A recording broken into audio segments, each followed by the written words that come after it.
Hello and welcome to the Vlogging Pod. Tonight we are joined by adult fantasy author K.L. Kolarich. Hello, hello. Hey, thanks for having me. You're welcome. It is a pleasure. I want to start right off, and helps if I do my timer. I'm always forgetting that. We'll just push start on that. Count it down for 20 minutes. So I want to start off about your writing habits. I'll tell you what, when I read this, I was like, oh, girl, this is my girl. I hear that you, on Saturday mornings, you have a particular routine. And Well, I had to adjust that routine because if I do it too much, then I'm not very productive. oh, jeez. Now, I'm not sure what happened, but my video on Facebook died. So we're going to continue. I'll just reboot it from here. So. Okay, cool. Okay. Push the right buttons here. So you've had to adjust it a little bit, so there's no more bloody. Yeah, so if you're referring to my love for Bloody Marys, which I assume that you are, yes. And honestly, that was before I went full-time writing. So I was really looking forward to Saturday every week because it was my only day of the week that I could write just purely. Because for a long time I was working 7 days a week between working full time and then writing, and then I went down to part time, and now I'm full time writing. And I do some little side gigs on the side too. But I would always look forward to Saturday mornings, and I would treat myself with a Bloody Mary. I love Bloody Marys, and it got to the point where if I had two, then I noticed I could not write as well. Like I just couldn't get the words out. So not that like I was intoxicated or anything, I just was slower. And I realized, one's fine. I'll be honest with you. I had a day today, so I had a couple glasses of wine, and I was right now. Yeah. Well, now I'm drinking coffee. I got to even it out. But I was talking to Laura, and I was like, man, eyeliner's going to be challenging tonight. But since we started right off talking about your writing, let's take little bit about, let's see, the maze of thoughts outside of your regular story plotting routine. Because I heard that you just have this maze that you go through for your thinking process, and your thoughts just kind of... Like in my plotting, working yes, in. Well, yes. So I mean, I, it's funny. Every author, as I get to know them more and more, every author has their own methodology and their own processes to how they like to plot, if they plot, unless they're a pantser. And so for me, I'm not going to comment to the pantser. I am not a pantser. I buckle my pants very tightly. I'm very liturgical in how I think. And so when I approach plotting, and I've only done it twice, so don't quote me on this, my method may change and evolve over time, but what I like to do is basically plot it to death. So I start out by creating a timeline around my wall. Like I have an office at home, and the first time I did this actually was at a coffee shop.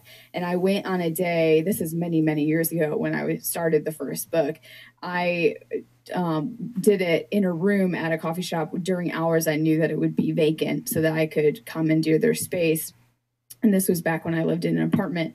But now I have my own office. So what I do is I take 3 different colored Post-it notes, and they each represent a different POV, a different point of view in my work. And I basically create a timeline around the room. And so I'll write in events that need to happen, revelations that need to happen, and then I'll fill in the gaps, things that are going to either get us to those places or are going to kind of create little red herrings or whatever. And what I'll start to do is assign them to a colored Post-it note, and then I will decide whose POV that's going to be revealed in, whose POV is that going to take place in, and then I'll start adding details in corresponding Post-its like below that. And then I'll move them around and get them into the timeline that I like. And at this point, I probably have 100 Post-it notes that run around 2 or 3 walls in my office. Jeez. And so I literally like a crime scene investigator. Like I like to see it like around me. And then after I get that done for insurance, I take photos of it. But then I immediately go into transferring it, because like that would suck if I lost it. Then I go and transfer that into a kind of like a project plan notebook. And I start to just assign those Post-its to the chapters. And that gives me an idea of my final chapter count. Now, in the first book, I did end up adding 2 extra chapters by the end.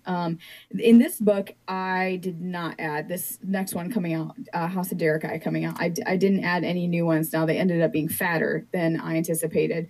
But once I have the chapter by chapter outline in terms of what's occurring when, and occasionally I will move things around later on, but not usually. Then when I start to write, I will, before I even start in the Word document, I have a whiteboard where I will basically flip to that in my project plan book, where like the chapter that I'm at, and I will build myself a very detailed outline of what's going to occur, how it's going to occur, where it's going to occur, and that sort of thing. And then if there's any pantsing that happens at all, it's more, I relate it more to just coloring in the lines. It's things that, you know, I may know that they're going to have a certain conversation in a certain area, but I may not know until I get into the Word document how they're going to get there or something. So for the most part, though, it is pretty involved, my personal plotting, and that's where I feel safe. Awesome. I said this to one other author interview that I had, and you won't get to see it. You might get to watch the video later, but I'm going to bow to you. Are you ready? I'm not worthy. No. Seriously, back in the day, and this has been 10 years ago, when I did my very first book, I had a poster board, and I had Post-its, and I had lines for where the characters joined, and whether organization that they were involved in or anything like that, where it was connected to somebody else, and I had layers like that. But nothing on this level. Well, I mean, okay, so my assistant, Madalena, she's probably listening in. She does like to tell me sometimes that she doesn't put it in these terms, but she very nicely, in other words, will basically call out all the time that I'm really over the top. Like I just don't know how to stop. Like if I have an idea, I just go so hardcore with it that it becomes kind of a life of its own. And that's really how the website became what it is today. I did want it to be a kind of reader resource outside of the pages. I did always intend for that. But the level of detail on that website, the amount of artists that have partnered with me on that, I mean, that to that degree was never intended. I just don't know how to stop. Like I don't know how to pull back. And I feel like my small fan base probably loves me for it, but my husband probably doesn't. So. Well, I have all your social media links up, so now I am loading the site, so I want to see what we're talking about here. The site is, when I tell people about the site, I usually just tell them that they just need to go and experience it, because to explain it to people is just really embarrassing. The more I explain it, the more dorky I feel, even though I love it. So you'll see there are like the first couple tabs, that's normal. That's normcore, the first couple stuff. But then you get into the map.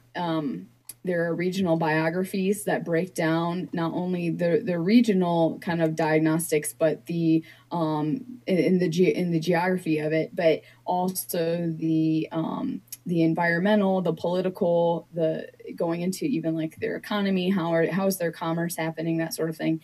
And then to keep regions straight, because I mean, admittedly, my work is pretty complex and it's easy to get lost. Then we have the big boy, which is the glossary.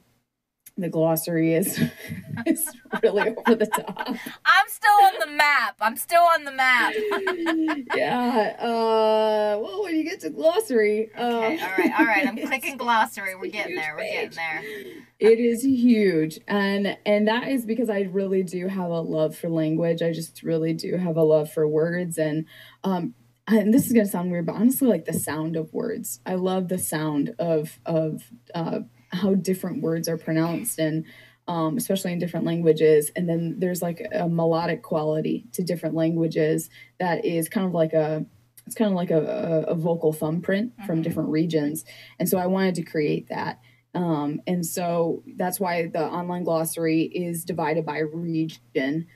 In the books, I do have a full alphabetical glossary available for people who are a bit more analytical. But then if you scroll down, you have pronunciation videos for the majority of terms. Okay, wait. I still have to wait in the ones for before we go too far. Tell me.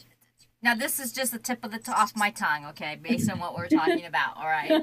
Because I've got questions written down, but I might just pull them out of my hat as we keep going.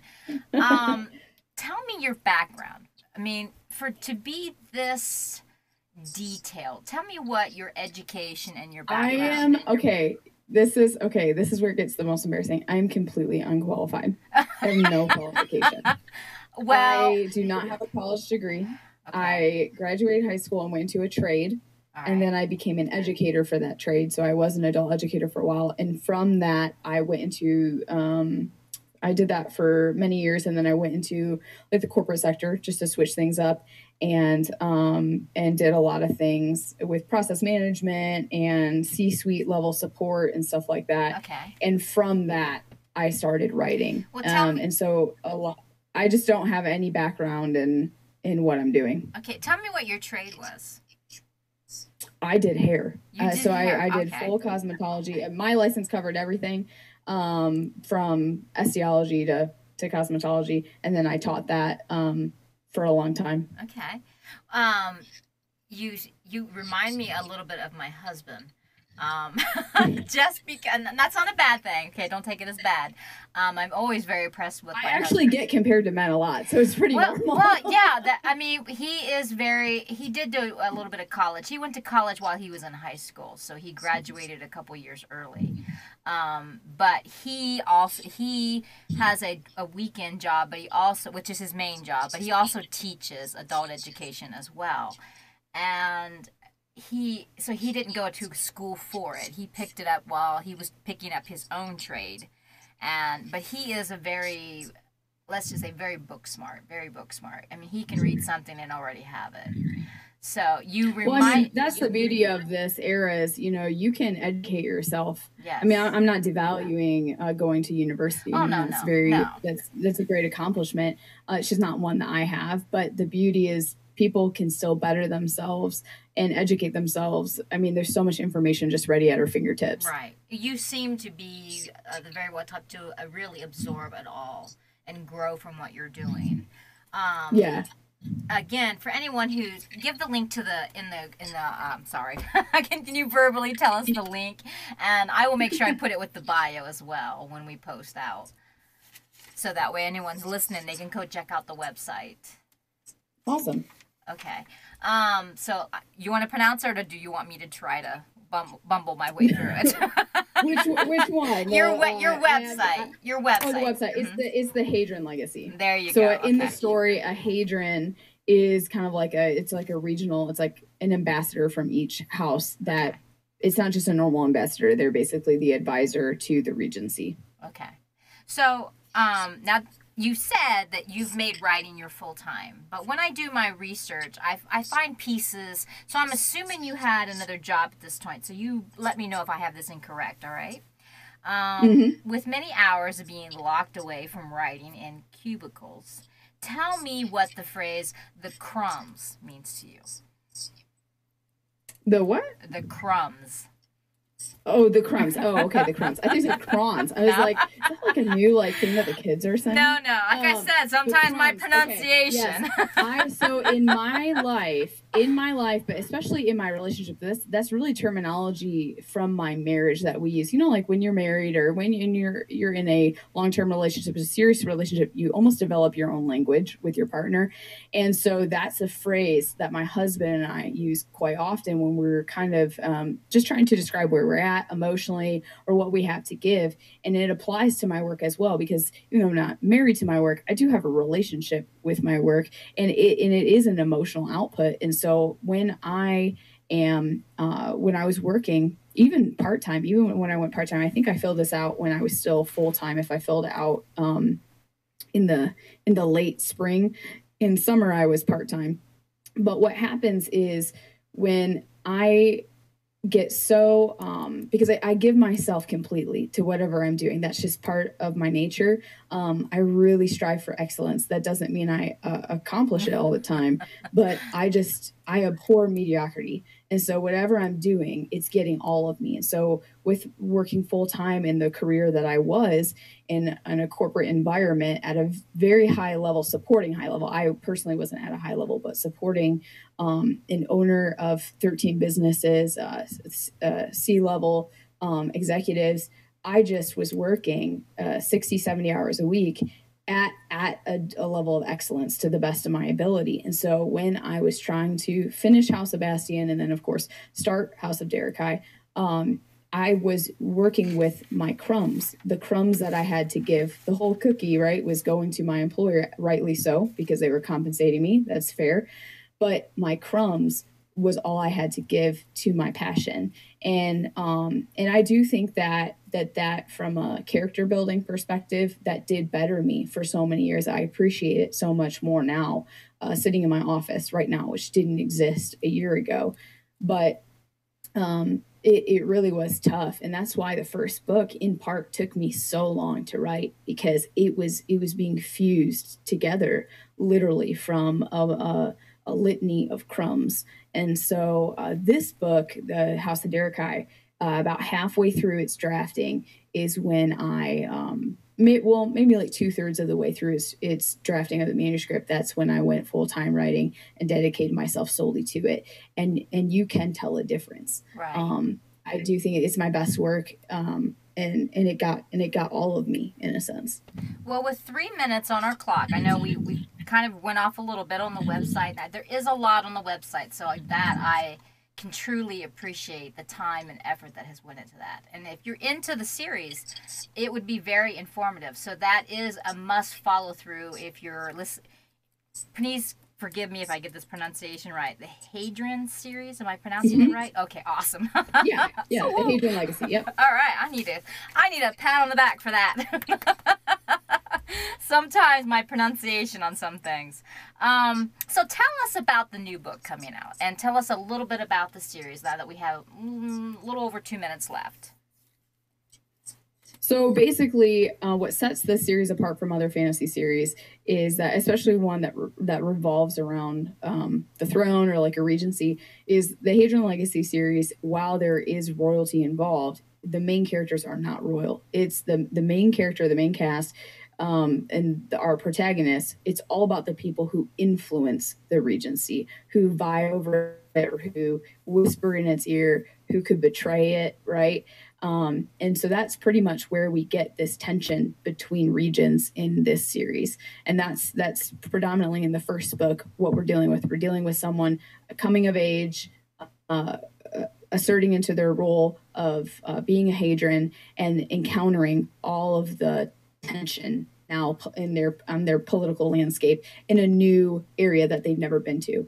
And so in the second book, while the first book takes place in the Crown City, where everything is more mixed and blended and cultures are kind of clashing and everything, in the second book is when we start to travel the map, and we'll be going to the House of Derekai, which is in the south, and it's heavily influenced by different tribes around the world. And I just have an appreciation for a lot of different tribal cultures, and you'll see clear references to things in, hopefully, like in a little love child situation. But yeah, the second book is basically now our cast traveling to a new culture.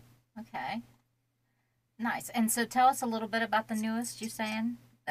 Which book is this in the reference and the number of the books you have in the series? House of Derekai is number 2, and that's when they start traveling the map. Okay, that's when they start traveling. So they'll be going to Derekai. Okay. Mm-hmm. All right. Well, that was a little bit shorter than I was expecting. Just because of the I was keeping it to 2 minutes. Okay. I'm sorry. I'm going to actually shut the timer because it's going to beep. We actually have 34 seconds left. But We can go to a little bit longer. I just don't. I always worry about the camera stopping on me because it only records up to 30 minutes. So that's why I try to keep it about 20 minutes. So with talking about your latest, I want to ask you a little bit about the final feelings. Just when you're talking about your website and how you go about plotting, it seems like you're very in depth. So you put a lot of work into what you're doing. So that says a lot to me. So when I read this, or when I go back to what actually I'm trying to relate to you now, tell me about the kinks as they're referred to, how you smooth your book out and you go back to pacify your brain by going in to add the color to your book. How does that exactly work, and what do you refer to as the color that you're adding to your books? So for me, I'll say, and I don't want this to sound at all arrogant because I don't mean it in that way. Okay. I typically don't deal with kinks at the end of my book because normally I don't progress until I feel like it's a smooth foundation. But what I do need at the end of the book is to make sure that there is enough richness and texture in certain areas. So while a base framework may exist in certain segments, a couple paragraphs here, a couple paragraphs there to explain something, what my beta readers help me do once I have the manuscript finished is they go and they identify areas where, hey, I want more here. Hey, can you add some more backstory here? Or, these couple phrases, I get the gist, but it doesn't read smoothly or whatever. In terms of like plot kinks, I typically don't have plot kinks, but that's because I'm so psycho about it from the beginning. But what I do miss later on sometimes is like the flow, or I'll get so methodical in explaining something or expressing like a history that I'll lose my prose a little bit. I'll lose kind of the lyrical flair in how I write when I am writing freely. And so I usually have to sometimes go back through and add some color in that sense of, or adding snark. Sometimes I'll have a couple pages where there's no snark, there's no relief, and it's because those pages are pretty heavy. And so sometimes I'll go back in and I'll add some more of my actual personality into those things to get out of my head. You know what I mean? Right. I understand what you're saying. So I get what you're saying about your color. You're going back and you're trying to make sure you get all the details when you do the first draft with your plot and everything. And then when you go back, you want to make sure that the character has more life to them. So you're trying to give them more personality, to relatable. Is that what I'm taking from what you're saying? Yeah, I want everything to feel really rich. I mean, that's the best word I can use. I want the characters to feel rich, but I also want the world to feel rich. I almost want the world itself to feel like another character. And I think a lot of my readers would tell you that's it's a predominant theme. The world is almost its own character. It has just as much attention in it than my other characters. And that's because I really want the reader to feel like they are traveling to somewhere new. And so hence all the details, the languages and stuff like that. Well, I am very appreciative of you coming on tonight. I'll tell you what, we actually need more time with you, like another podcast just to go through. That'd be awesome. Seriously, because... Yeah, I'm sorry. I didn't realize it was only 30 minutes. No, it's actually 20, but I try to stay under 30 because my camera will shut off after 30. I mean, it'll still continue to record, but I got to get up and restart it. So I try to keep the podcast. And also, I find it becomes more entertaining, but... with as much as you put into your work, I would love to actually go back and I'm going to have to get my hands on your book if we do it. But I'm serious. I think I would like to go in and dive in and separate it and maybe even talk about the characters themselves. No, that'd be awesome. Yeah, I'll tell you what, I mean, my readers would absolutely love that. They'd flip. They would love that. I think that would be very entertaining just because you have so much there. So get with us. Maybe we can do that. We can go back in and set it up because I really would. I hate to be like, people are going to be like, yeah, what?